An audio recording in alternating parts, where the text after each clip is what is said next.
Hello, and welcome to another episode of RF Download, a weekly roundup of gaming news, tech news, and what's happening around the area. This is your host, Harry, and we're going to go through some of the most important topics for this week. Roll the intro.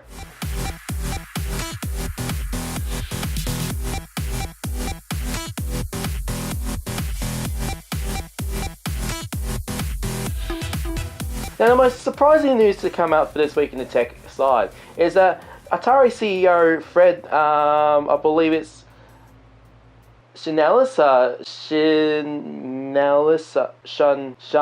I think it's Shinelisa. It's a really strange last name. Sorry, I'm going to get this wrong. Atari CEO Fred Shinelis announces a new console. Wait, what? Now, there's no other details of this announcement, but apparently from one of the news articles is going to be based on PC technology, and they are still working on design and be revealing in a later date. This is actually quite surprising for me personally, because I thought Atari was filed for bankruptcy back in 2013, but it seems like that this particular CEO, Fred, actually brought the company out, got out from financial crisis, and actually just pretty much is running as a separate business. It seems like that ever since from 2013 they've been focusing on making mobile games. I'm going to be very, very, very pessimistic about this, because the biggest question I find is, do we need another console? I mean, we already have the PlayStation 4, the Xbox One, the Nintendo Switch, and I don't know how they're going to try to enter this market again. Not only that, they make the box, but also they got to try to market in a way that it's going to be offer a different experience than the PlayStation 4 or the Xbox One, and it's going to be very difficult because, in my opinion, Nintendo actually had achieved that with the Switch, like being like a home console. They able to pull it out from the dock and play around continually as like a handheld, and that console is actually being very successful. I mean, Nintendo wasn't expecting to see such a major success. That there is a shortage at the moment. They're trying to expand, increase, more production of that console. So we have to wait and see.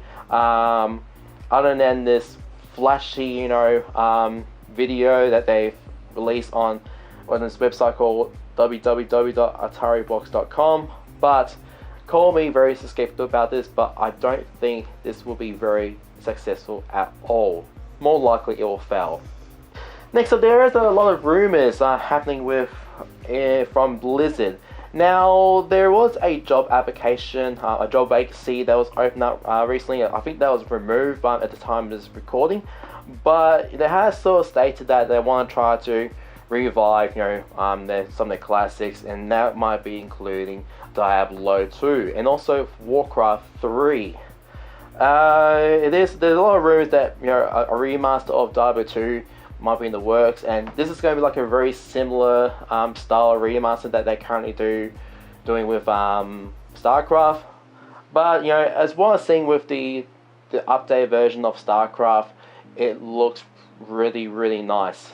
I believe that the StarCraft remaster isn't going to be focusing around the US or even Australia, but more focusing on the Korean market, because recently there was a massive revive of Brood War, that a lot of the pro gamers up there were playing Brood War a lot more than StarCraft 2. So we'll have to wait and see if Blizzard actually going to be announcing like a remaster for Diablo 2. What do you think? Do you think a remaster? Do you think Blizzard will want to do a remaster for all of their games? Comment down below. The most exciting news I actually have seen so far, but IO Interactive will be offering the prologue for Hitman for free. Yes, free! It seems that IO Interactive it still owns rights for the Hitman IP, even though they actually parted ways from Square Enix. The actually Hitman series has ups and downs, with Absolutions being like one of the worst out of the three, but the new title Hitman, it actually has some really good reviews. I mean, at the moment, I believe on Metacritic it's actually on the mid 80s, so that is very, very good. Hitman Prologue will be available on the Steam store, and also on the following consoles, on the PS4 and Xbox One, where you'll be able to try out the training scenarios before the actual episodes, which some of the episodes is going to be really cheap at the moment, because at the moment the Steam sale is currently happening right now. Yes, Steam sale. You better hide your wallets. As you know, with the Steam sale, it's sort of like, you know, a seasonal event or seasonal, you know, sales that just happens every year now, where a lot of the games are being sold for around from 30% off up to a more ridiculous 80% off. Some of the more biggest hits like Shadow of Mordor, that is currently on sale for 80% off. So then that is a very great game. So keep checking on that every single day for more deals. And last thing for today, the creative director for the Beyond Good and Evil 2, Michael Ancel, I think I got that name right, they showed us some footage of the latest prototype of the actual game. There wasn't many features of the prototype itself other than a big massive monkey flying around and it hops into a spaceship and this flies across from the city and actually out of the planet. One of the biggest things they showcased was the actual art design. In the city, with the actual skybox, it's actually not a proper skybox, but it's actually a complete render of the big massive planet and the sun. And we see some footage of the ship just flying around in this space, in this world. Now, in terms of the scale, it is going to be absolutely huge. Don't think it's going to be like No Man's Sky, where it's all like, you know, procedurally generated. I believe what they're going to try to go for with Beyond Good and Evil 2 is going to be more focused with actually making the worlds. And with this absolute scale that I go for, it's going to involve a lot of work.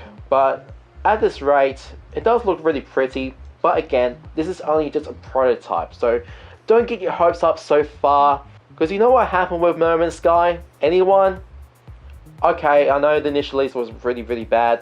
But they'll be working on some few updates, and I might give that a shot later on. And that's it for the news. Now, the only thing happening in WA next weekend is a small LAN party in Bunbury called Avalanche. Now, this LAN is going to be different than before because they had to postpone the event and they want to try to make it up to the attendees. They are going to be hosting a free event. Your only catch is you just go down to their website and reserve your seats.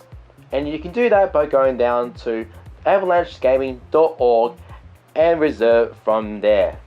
I will be there, of course, along with some other Ironfland admins. So if you do want to, talk to us, play with some games with us, or ask some questions about, what's happening with around the area, just come down and we'll be there. As for Ironfland, yes, tickets are available for Ironfland 58, and you don't want to miss out because it's going to be another big event. Go down to ironfland.org and get your tickets before you miss out. And that's it for RF Download. Now, if you do have any questions or you want to leave a comment about this web series, then leave a comment down below. But until then, I'll be watching RF Download, and I'll see you guys again next video.